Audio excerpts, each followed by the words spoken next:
Welcome back to the deep dive. Today, we're jumping into a really fascinating concept, this idea of a uh, universal remedy for universal ills. Right.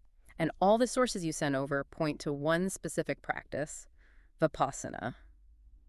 Often called the art of living. So let's just start right there. What exactly is it? Well, at its core, the word itself, Vipassana, it just means to see things as they really are. As they really are, not as we want them to be. Exactly. It's an ancient technique, rediscovered by Gautama Buddha something like 2,500 years ago.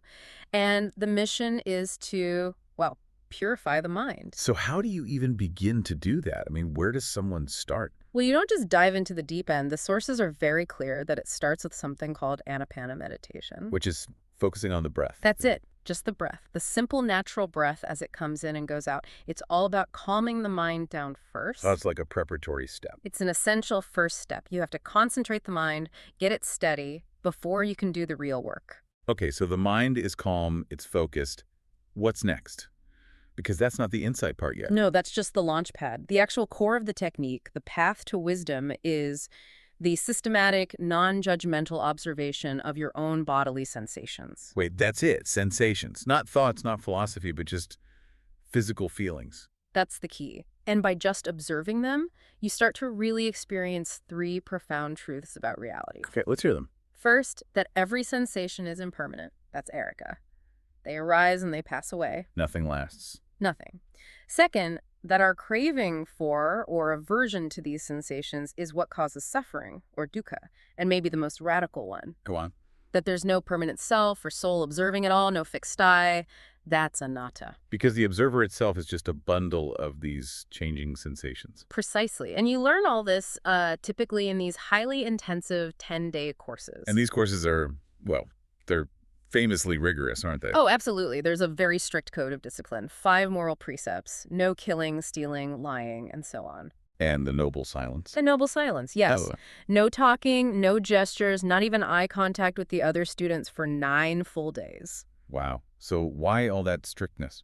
Because the entire goal during the meditation is to observe every single sensation with perfect equanimity. Equanimity, meaning no reaction at all. Zero reaction, no craving for a pleasant feeling, no aversion to an unpleasant one. You just watch it arise and pass away. That sounds incredibly difficult. I mean, maintaining that for 10 days straight against pain or discomfort must be the real challenge. It is. But that non-reaction is the engine of mental purification. It breaks those deep-rooted, unconscious habits of the mind. And this has real-world benefits, I assume. Huge benefits. Things like mental clarity, a massive reduction in stress, anxiety, and it's all taught as a non-sectarian technique. Anyone can do it.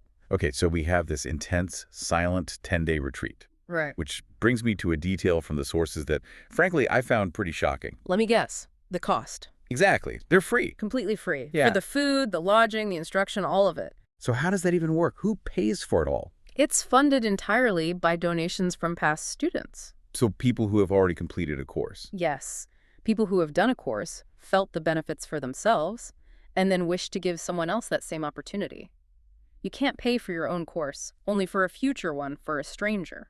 That's a fascinating model. It runs entirely on generosity and trust. It really does. So, to sort of wrap this all up, the journey starts with Anapana, just focusing the mind by watching the breath. Then it moves to systematically observing all bodily sensations. With total equanimity or non-reaction. And all of this leads to a deeper awareness and wisdom. Which leaves us with a pretty important question for you to think about, doesn't it? If this profound method of self-purification is built entirely on generosity and trust funded only by those who have already benefited, what does that model imply about the true value of knowledge that is freely given versus